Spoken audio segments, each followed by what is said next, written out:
Hello everyone, आज के video में हम लोग सीखेंगे कि total number of one one functions कैसे फाइंड करते हैं अगर कोई फंक्शन ए से बी में परिभाषित है। अगर कोई फंक्शन सेट ए से बी में परिभाषित है तो total number of one one functions कितने बनाए जा सकते हैं, वो कॉन्सेप्ट आज हम लोग सीखने वाले हैं। तो इसका शॉर्टकट क्या है आप देख लीजिए। शॉर्टकट है कि अगर कोई फंक्शन ए से बी में परिभाषित है such that cardinality of set A equals to m and cardinality of set B equals to n, मतलब number of elements in set A equals to m and then number of elements in set B is n। तो इसका answer होगा या तो 0 या तो n p m। इसका answer क्या होगा? n p m या तो 0। तो ये कब होगा? ये कब होगा? तो ये होगा जब m is less than equals to n, और ये तब होगा जब m is greater than n। ठीक,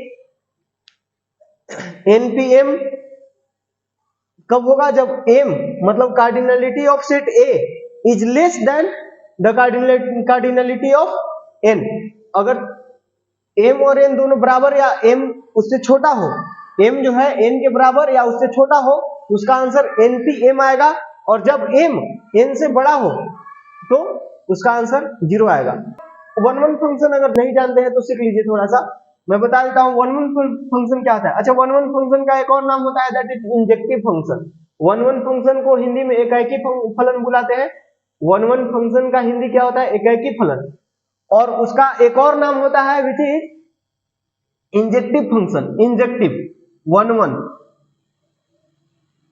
वन फंक्शन का एक और नाम क्या होता है? इसका ही एक और नाम होता है injective function. Injective function. One one function क्या होता है यार? वन वन फंक्शन होता है, मान लीजिए कोई फंक्शन ए से बी में परिभाषित है, सेट ए से बी में कोई फंक्शन परिभाषित है और यहाँ एलिमेंट्स है। आपको पता होगा फंक्शन के डोमेन में एक भी एलिमेंट बचता नहीं है, सबके सब एलिमेंट मैप्ड हो जाते हैं। अगर आपने वीडियो नहीं देखा है तो फंक्शन वाले लास्ट के 2 वीडियो जाके देखिए। तो यहाँ लेटर से ये एलिमेंट है, ये एलिमेंट है, ये एलिमेंट है, ये एलिमेंट है, और इधर भी कोई एलिमेंट है ऐसे, इधर 5 भी कर सकता है कुछ भी। तो इसमें वन वन फंक्शन मतलब अगर एक को एक से मैपिंग किया हुआ है, एक को एक से मैपिंग किया गया है तो वो वन वन फंक्शन होता है। हर एक एलिमेंट एक ही से मैप्ड है। देखिए, अगर हर एक एलिमेंट एक ही एलिमेंट से मैप्ड है तो उसको हम लोग बोलेंगे वन वन, या ये वन वन फंक्शन हो गया। समझ में आया? ये वन वन फंक्शन हो गया। यहाँ एलिमेंट बच भी सकते हैं और नहीं भी बच सकते हैं। मान लिया कि इधर 4 एलिमेंट है, इधर भी अगर 4 एलिमेंट ही रहते तो सबके सब एलिमेंट मैप्ड हो जाते। लेकिन यहाँ कई बार हो सकता है कि कोडोमेन वाले सेट में आपको कुछ एक एलिमेंट बचते हुए दिख जाए। ठीक, तो अगर हर एक एलिमेंट, डोमेन का हर एक एलिमेंट कोडोमेन के एक एक एलिमेंट से मैप्ड है तो उसी को वन वन फंक्शन बोला जाता है। तो अच्छा, आप बताइए हमको कि क्या ऐसा केस पॉसिबल है इधर मैंने 3 एलिमेंट्स ले लिए या 4 एलिमेंट्स ले लिए और इधर कम एलिमेंट्स लिए, इधर मैंने 2 ही एलिमेंट्स लिए। ठीक, तो आप बताइए, आप इसको इससे मैप करिएगा। वन वन फंक्शन बनाना है, ध्यान रहे, वन वन फंक्शन बनाना है मतलब एक को एक से मैप करना है। तो इसको इससे मैप कर दिया, इसमें से कोई सी चाहे तो इसको मैप कर दीजिए। तो यहाँ एलिमेंट्स बच गए, तो क्या ये फंक्शन है? ये तो फंक्शन ही नहीं है।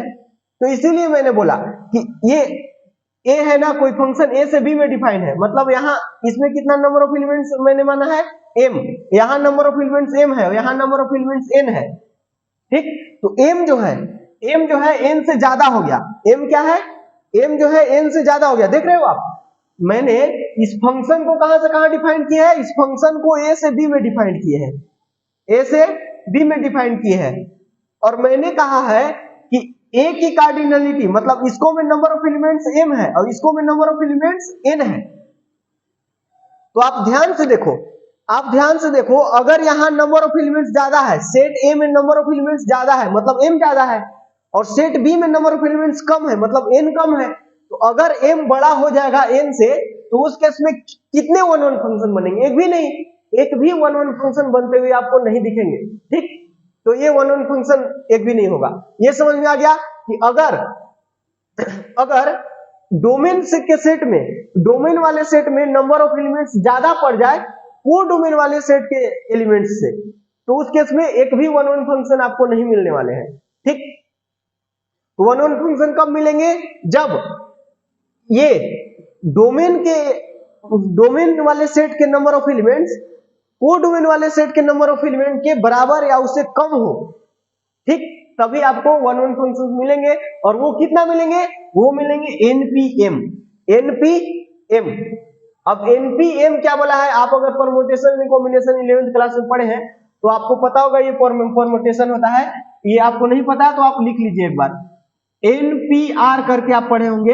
एनपीआर बराबर फॉर्मूला क्या होता है? N factorial upon n minus r factorial, that's it. तो ये होता है एनपीआर का मतलब क्या होता है? N factorial upon n minus r का फैक्टोरियल। ठीक, और ये फैक्टोरियल जैसे हमको 5 का फैक्टोरियल निकालना है या फैक्टोरियल आपको फाइंड करने की जरूरत पड़ेगा कई बार, तो 5 का फैक्टोरियल निकालना है तो आप कर सकते हैं 5 इंटू 4 इंटू 3 इंटू 2 इंटू 1। इसको 5 से शुरू करके 1 तक मल्टीप्लाई करते जाइए तो ये 5 फैक्टोरियल का आंसर आ जाएगा।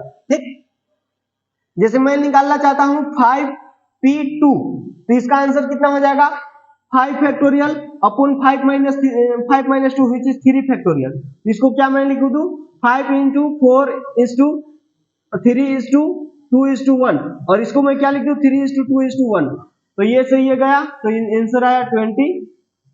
तो ये 5p2 का आंसर 20 आएगा। आई होप ये चीज समझ में आया होगा। अगर आपको फैक्टोरियल का कॉन्सेप्ट नहीं पता है, एनपीआर का कॉन्सेप्ट नहीं पता है तो यहां से आप सीख लीजिए। फिलहाल हम यहां चलते हैं। देखिए इसको इरेज करते हैं। वन वन फंक्शन आपको समझ में आ गया होगा।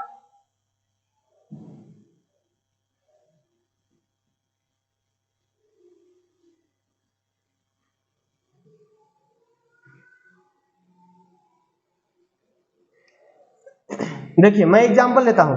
एग्जांपल है टोटल नंबर ऑफ, या फिर find total number of, find total number of 1 1, या इंजेक्टिव भी आपको लिख सकता है। 1 1 का ही दूसरा नाम इंजेक्टिव है। Injective functions from A to B such that cardinality of A equals to 3 and cardinality of B equals to 6। ठीक, cardinality of A equals to 3 and cardinality of B equals to 6। तो बताइए इसका answer क्या आएगा? इसका answer क्या आएगा? आपको क्या दिख रहा है कि ये जो फंक्शन है A से B में डिफाइंड है, A से B में डिफाइंड है, और इसमें नंबर ऑफ एलिमेंट्स कितने हैं? 3। इसमें नंबर ऑफ एलिमेंट्स कितने हैं? 6।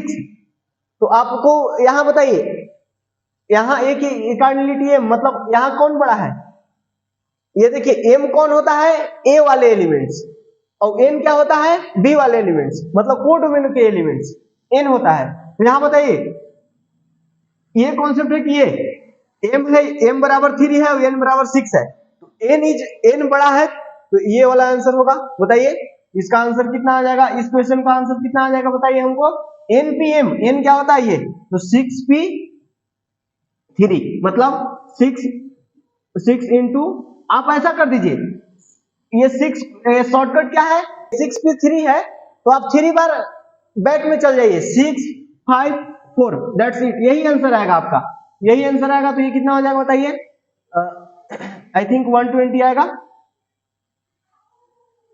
हाँ जी 120 आएगा। समझ में आया क्या? आपको दिख रहा है ना? आप ऐसे, अगर आपको नहीं चमक रहा है तो आपको अगर ऐसे दिक्कत हो रहा है तो आप लिख लिया कीजिए m बराबर कितना है जी? m बराबर मतलब सेट A वाला एलिमेंट, तो सेट A वाला कितना है? 3 है, और n बराबर कितना है? n बराबर 6 है। तो आप देख लीजिए ना m क्या है? m छोटा है, m छोटा है n से, तो ये वाला होगा। अगर यही चीज मैं बोलता कि ये जो फंक्शन है define from B to A, define from B to A, इसी को मैं ये कर देता, B को यहाँ A को यहाँ, ये फंक्शन अगर define from B to A हो जाता इस केस में number of total one one function कितने आते हैं? तो इस केस में हम देख रहे हैं कि इसमें नंबर ऑफ एलिमेंट्स 6 है, इसमें नंबर ऑफ एलिमेंट्स 2 है, सॉरी 3 है, इसमें नंबर ऑफ एलिमेंट्स, तो यहाँ जो है m वही बड़ा हो गया n से। अगर m n से बड़ा हो जाता है तो इसका आंसर कितना आता है? इसका answer 0। Total number of one one function कितने बनेंगे? 0 बनेंगे। ये चीज समझ में आया क्या? चलिए एक क्वेश्चन और करते हैं।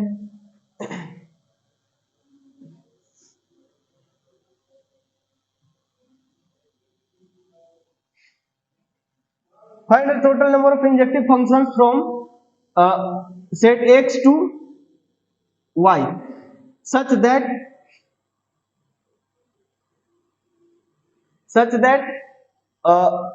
set a equals to a b c and set b equals to